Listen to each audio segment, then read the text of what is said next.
சென்னை கீழ்ப்பாக்கத்தில் அறநிலையத்துறை சார்பில் நடைபெறும் அனைத்துலக வள்ளலார் மாநாட்டை தொடங்கி வைத்து முதலமைச்சர் மு.க.ஸ்டாலின் உரையாற்றி வருகிறார். அதை நேரலையில் காணலாம். அவர் காட்டின அறநெறிகளை வாழ்க்கை முறையாக பின்பற்றி வரும் ஆன்மீக அன்பர்களான உங்களை எல்லாம்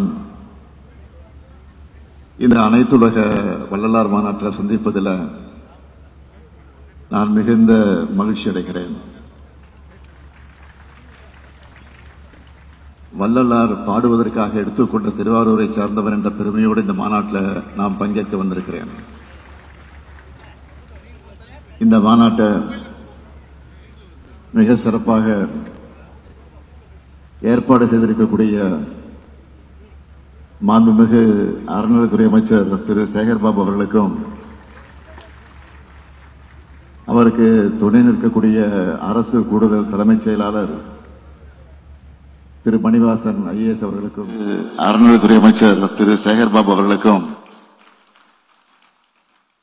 அவருக்கு துணை நிற்கக்கூடிய அரசு கூடுதல் தலைமைச் செயலாளர் திரு மணிவாசன் ஐஏஎஸ் அவர்களுக்கும் மற்றும் அதிகாரிகள் அலுவலர் அத்தனை பேருக்கு அந்த நேரத்தில் என்னுடைய பாராட்டுகளையும் வாழ்த்துக்களையும் தெரிவித்துக் கொள்ள விரும்புகிறேன். நம்முடைய சேகர்பாபு அவர்களை பொறுத்த வரைக்கும் கழகப்பணியாக இருந்தாலும் சரி, அரசின் சார்பில் நடைபெறக்கூடிய ஆன்மீக பணிகளாக இருந்தாலும் சரி, அதை சிறப்பாக செஞ்சு தான் செயல்பாபு தான் என்பதை தொடர்ந்து நிரூபிக்கக்கூடியவர். இந்த மாநாட்டையும் ஆன்மீக அன்பர்கள் அனைவரையும் அழைச்சு அமைதியோடும் அழகோடும் ஏற்பாடு செஞ்சு நம்முடைய அன்பை பெற்றிருக்கிறார். சேகர்பாபு அவர்களை பொறுப்பேற்றதற்கு பிறகுதான் அறநிலைத்துறை இவ்வளவு சிறப்பாக விரைவாக செயல்பட முடியுமா என பலரும் வியப்போடு பார்க்க தொடங்கினாங்க.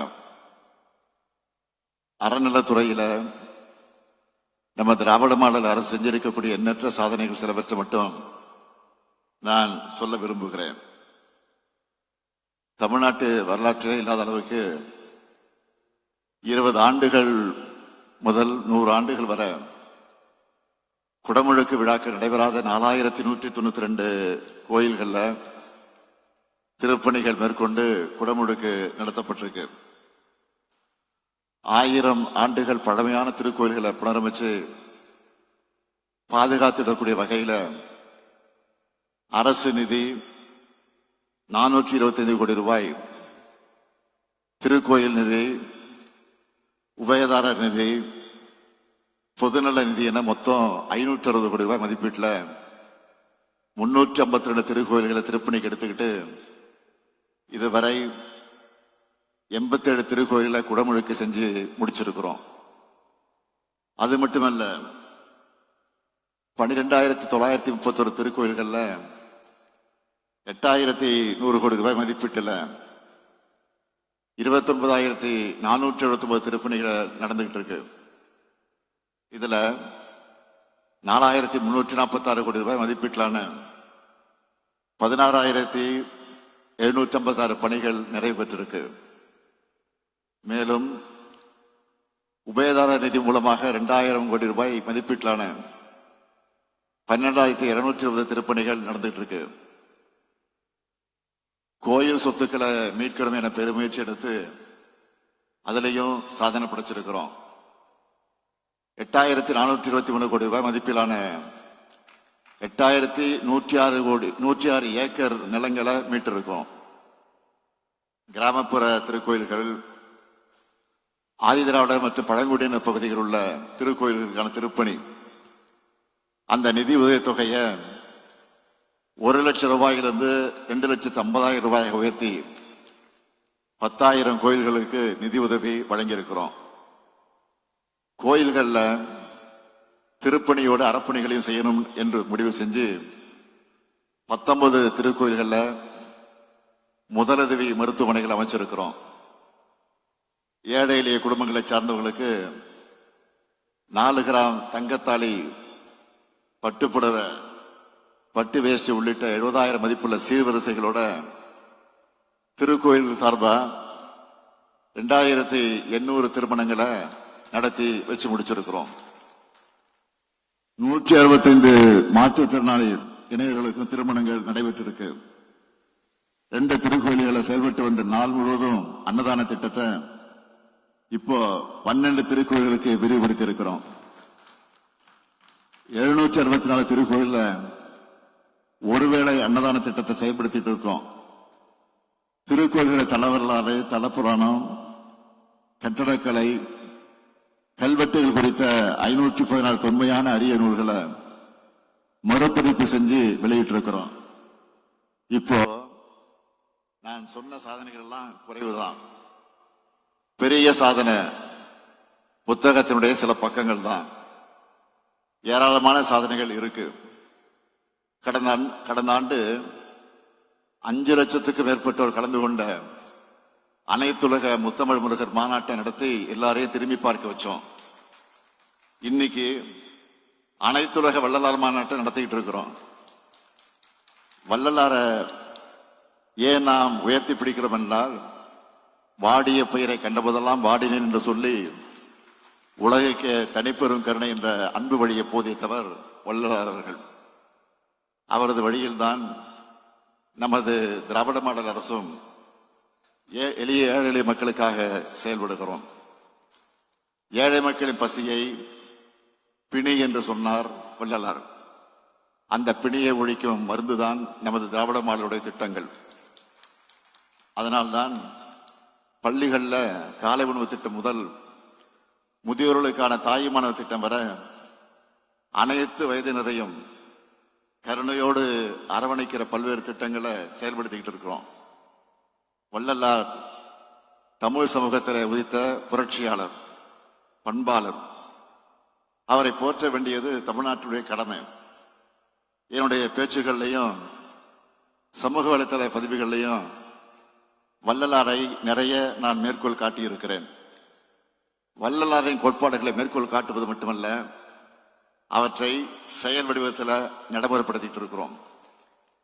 அவற்றை எல்லாம் சுருக்கமா சொல்லணும்னா, தலைவர் கலைஞருடைய ஆட்சி காலத்தில் சென்னையில் வள்ளலார் வாழ்ந்த பகுதிக்கு வள்ளலார் நகர்னு பேர் வச்சார். அந்த வள்ளலார் நகர் பேருந்து நிலையத்தை 10 கோடி ரூபாய் செலவில் புனரமைச்சிருக்கிறோம். மதிப்பிற்குரிய கிருஷ்ணராஜ வானவராயர் சொன்னாரு, நம்முடைய திராவிட மாடல் ஆட்சி பொறுப்பேற்றதும் வள்ளலார் பிறந்த நாள தனி பெருங்கருணை நாளாக அறிவிச்சோம். வள்ளலாரின் 200வது பிறந்த நாள், தர்மசாலை நிறுவப்பட்ட 156வது ஆண்டு தொடக்கம், ஜோதி தரிசனம் காட்டுவித்த 152வது ஆண்டு ஆகியவற்றை இணைச்சு 2022 அக்டோபர்ல இருந்து 2021 அக்டோபர் வரை தொடர்ச்சியா ஓராண்டு காலம் 30 விழாக்களை கொண்டாடணும். அது மட்டுமல்ல, வள்ளலார் 200 என்ற பெயர்ல லட்சணை, அஞ்சல் உரை, சிறப்பு மலை வெளியிட்டு அன்னதானம், மாணவர்களுக்கு இலக்கிய போட்டிகள்னு பல்வேறு நிகழ்ச்சிகளை நடத்தணும். வள்ளலார் வாழ்ந்த மருதூர் இல்லத்தை புனரமைச்சோம். தைப்பூசத்தை முன்னிட்டு வடலூர் வள்ளலார் தெய்வ நிலையத்தை 3 நாட்கள் அங்கு அன்னதானம் வழங்கப்பட்டுச்சு. இன்றைக்கு திருவொற்றியூர் நெடுஞ்சாலைக்கு வள்ளலார் நெடுஞ்சாலைன்னு பேர் சுட்டி திறந்து வச்சிருக்கிறோம். இந்த சாதனைகளுடைய தொடர்ச்சியாகத்தான் வள்ளலார் பற்றாளரின் கோரிக்கையின் அடிப்படையில் அவருடைய உயரிய கருத்துக்களை, வாழ்க்கை நெறிகளை உலகெங்கும் போற்றும் நோக்கத்தோடு இன்று அனைத்துலக வள்ளலார் மாநாடு நடத்தப்படுது. இந்த மாநாட்டுக்கு வந்துட்டு புதிய அறிவிப்புகளை வெளியிடாம போனா சேகர்பாபுக்கு நிம்மதி இருக்காது, எனக்கும் திருப்தி இருக்காது. அதனால 7 அறிவிப்புகளை நான் வெளியிட விரும்புகிறேன். முதல் அறிவிப்பு, இந்த அனைத்துலக வள்ளலார் மாநாடு நடைபெற்றதை குறிக்கக்கூடிய விதமா இந்த பள்ளி வளாகத்தில் நினைவு தூண் அமைக்கப்படும். 2வது அறிவிப்பு, வடலூர்ல சன்மார்க்க பயிற்சி பள்ளி ஏற்படுத்தப்படும். அந்த பள்ளியில திருவருட்பா இசைப்பயிற்சியும் அளிக்கப்படும். மூன்றாவது அறிவிப்பு, வடலூர்ல வள்ளலார் பெயரில் மூலிகை தோட்டம் அமைக்கப்படும். நான்காவது அறிவிப்பு, ஸ்பிரிச்சுவல் அல்கெமி என்ற வள்ளலார் புத்தகம் அறநிலைத்துறை பதிப்பகத்தின் மூலமாக வெளியிடப்படும். ஐந்தாவது அறிவிப்பு, வள்ளலார் பிறந்த நாளை ஒட்டி ஆண்டுதோறும் 3 நாட்கள் விழா நடத்தப்படும். ஆறாவது அறிவிப்பு, மேட்டுக்குப்பம், மருதூர், கருங்குழி ஆகிய இடங்களில் வள்ளலார் அன்னதான கூடங்கள் திறக்கப்படும். ஏழாவது அறிவிப்பு, கடலூர் மாவட்ட ஆட்சியர் அலுவலகத்துக்கு அருகில் அமைந்து வரக்கூடிய பூங்காவுக்கு வள்ளலார் பூங்கா என பெயர் சூட்டப்படும். இந்த மகிழ்ச்சி தானே உங்களுக்கு? அதேபோல் இங்கு மதிப்பிற்குரிய நம்முடைய கிருஷ்ணராய வானவராயர் அவர் சொன்ன கோரிக்கைகள் உண்டு. தலைநகர் சென்னையில் வள்ளலார் ஆய்வு மையம் அமைக்கப்படும் என்பது. அந்த ஆய்வு மையம் இந்து சமய அறநிலையத்துறை அலுவலகத்துக்கு வளாகத்தில் அமைக்கப்படும்.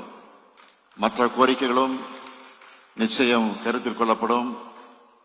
ஏன் அது கருத்தில் கொள்ளப்படும் என்பது அவருக்கும் தெரியும், உங்களுக்கும் புரியும்.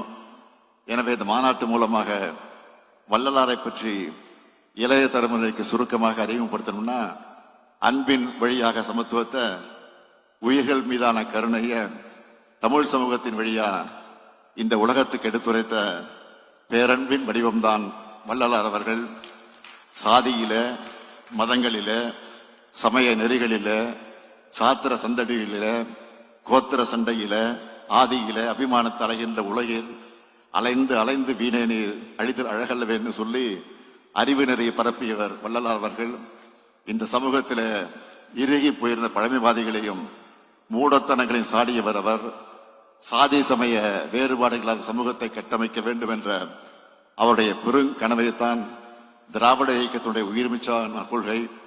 அதனால்தான் திராவிட இயக்கம் உருவானதிலிருந்து தொடர்ந்து வள்ளலாரை உயர்த்தி பிடிச்சிட்டு இருக்கிறோம். ஆமாம், திருமுறை பாடல்களை தொகுத்து ராமலிங்கர் பாடல் திரட்டு என்ற நூலை 1940 வெளியிட்டவர் தந்தை பெரியார். இன்னும் ஒரு படி மேலே போய் தமிழர்கள் முன்பு பெரியார் ஒரு கேள்வியை முன்வைச்சார். தந்தை பெரியார் என்ன கேட்டார் தெரியுமா? வடநாட்டு சாமியார்களை போற்று தமிழனே, வடலூர் வள்ளலார் எந்த விதத்தில் தாழ்ந்தவர்னு கேட்டார். இதையெல்லாம் உணர்ந்துதான் வள்ளலாரின் கொள்கைகளை சமுதாய களத்தில் தந்தை பெரியார் பரப்புரை செய்தார்னு திரு குன்றக்குள் அடிகளாரே சொல்லி இருக்கிறார். அந்த வழியிலே தான் சமத்துவத்தையும் சமூக நீதியையும் நிலைநாட்ட நம்முடைய அரசு, எங்களுடைய கோட்பாடு எல்லாருக்கும் எல்லாம் என்றவருடைய சிந்தனையின் செயல் வடிவம்தான். இங்கே கூடியிருக்கக்கூடிய அன்பர்கள் எல்லோரிடத்திலும் நான் கேட்டுக்கொள்ள விரும்புவது, வள்ளலாரை போற்றுவதோடு நம்முடைய பணி நின்றுவிடக்கூடாது. அவருடைய நோக்கங்கள் முழுமையா உணர்ந்து கடைபிடிக்க பாடுபட வேண்டும். அதற்கு இந்த மாநாடு வழி வகுக்கணும். ஏன்னா நம்முடைய பண்பாட்டு அடையாளங்களுக்கு வேறு வர்ணம் பூச நினைக்கிறாங்க. வள்ளலாரின் நோக்கங்களை சிதைச்சிட நாம் அனுமதிக்க கூடாது. பிரிவினை சக்திகளுக்கு ஒருபோதும் இடம் கொடுக்காம அன்பும் பண்பும் அறனும் கருணையும் கொண்ட சமுதாயத்தை உருவாக்க உழைப்போம். சமத்துவம் ஊற்றும் அன்பு வழியாம் வள்ளலார் நெறி எங்கெங்கும் பரவட்டும், என்றென்று நிலைக்கட்டும். அவர் ஏற்றி வைத்த ஜோதியைப் போல சுடர் விடட்டும். அணையாத அடுப்பை போல அனைவரின் தேவைகளை நிறைவேற்றி இடர்வோக்கும் இனிய அரசாகவும் நம்ம திராவிட மாடல் அரசு என்றைக்கும் திகழும் என்று கூறி விடைபெறுகிறேன். நன்றி. பிளே ஸ்டோர் மற்றும் ஆப் ஸ்டோரில் இருந்து பாலிமர் செயலியை QR கோடு மூலம் பதிவிறக்கம் செய்யுங்கள். செய்திகளை உடனுக்குடன் பெறுங்கள்.